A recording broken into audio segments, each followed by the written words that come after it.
Hey everyone, welcome. I'm Naomi, and today I have a really quick, really fun practice for you. So this is 5 poses in 5 minutes-ish. Because, there's going to be a little bit of talking in and out of them. I don't want to spend too much time doing that because if you are a busy mom like I am, or a busy person like I am, you know that your time is super essential, that this 5 minutes is all you've got. So I don't want to take up a lot of it talking. I do want to let you know you will need a block. So make sure you have a block. If you don't have one, you can work around it. It'll be fine. I'll show you how. But for now, let's get started with our very first of 5 poses. So coming up to stand, take your legs wide apart. Come on down into a wide-legged squat. And we're going to be here for 60 seconds. Okay, now you can stay here just as you are. Some people like to call this goddess pose. Some people call it sumo pose. It's a wide leg squat. Toes point out. Knees point in the same direction as your toes. Hips go down. Okay, now if you want a little bit more movement, you could bring one forearm to one thigh and lengthen the opposite arm alongside your ear. And you could switch.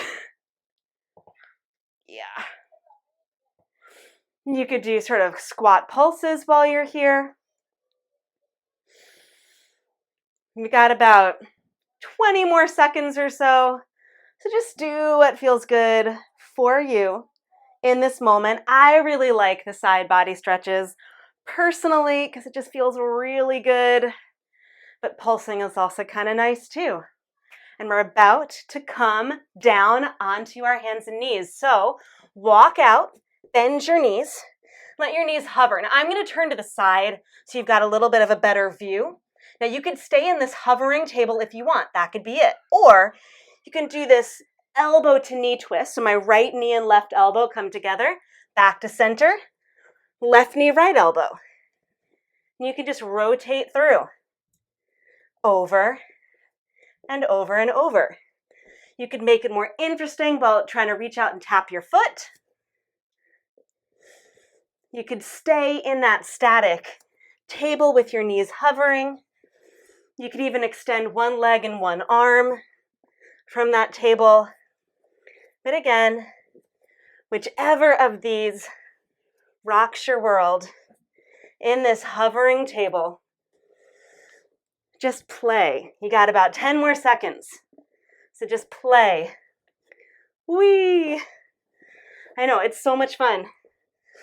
So much fun.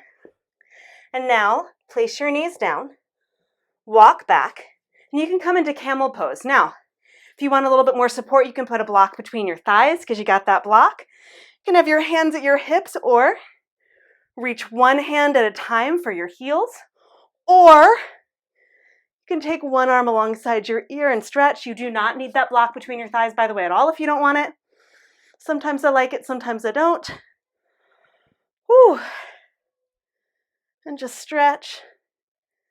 Again, I really like these side body stretches, especially when I don't have a lot of time, because it makes me feel like I'm doing a little bit more with the limited time that I have. So just some really nice stretching. You could also hold your camel without holding on to anything. Work your core a little bit more. The key here is to keep your legs active and strong and to not just drop your head back. Okay, you're only here for like 3 more seconds. 2, 1.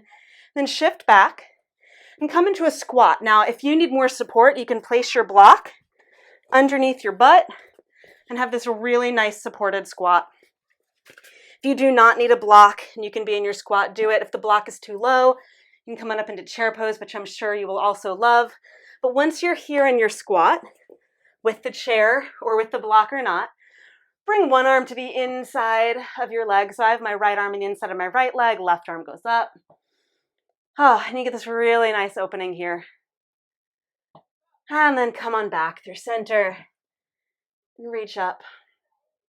You could also, if you're feeling more active, do squats, right? So if you really want more action, you could do some squats. And then you wouldn't even need that block underneath your hips. Okay, so just giving you all the options that you can take advantage of. You've got 5 more seconds here. And then come to bridge pose. And this is where you're really going to want your block, because this is our final pose. Okay? And you can take the block, and this one I'm going to give a little bit more time for it so you can get into it. Lift your hips and slide the block underneath your hips. And when I say under your hips, I actually mean underneath your sacrum. Okay, so now we're starting our minute. I just want to make sure that you're here. And underneath your sacrum means that your butt cheeks are hanging off the edge, so it's right at the very top of your butt crack is the edge of the block. And you want it on the widest end, so you can give yourself lots of support. And you could, of course, stretch your legs out. Got some weights there from a practice I just did that are in the way, so you could stretch your legs out, your arms out. If you really wanted to, you could end with this supported sort of shoulder stand-ish situation. You could tuck your knees to your chest and then extend your legs up. If you keep your elbows right next to your body, your fingers pointing up, that gives you a little bit more lift through your chest. Got about 10 more seconds here.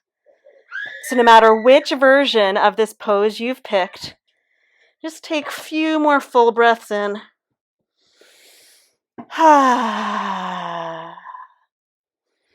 So again, this one's a little bit longer than a minute, just to make sure that you got here, that you can be here. So that's why I said 5 minutes-ish. And then bend your knees. If they're lifted, lower them down. Remove the block. Boom. Put it out to the side. And then roll to your side and push yourself up.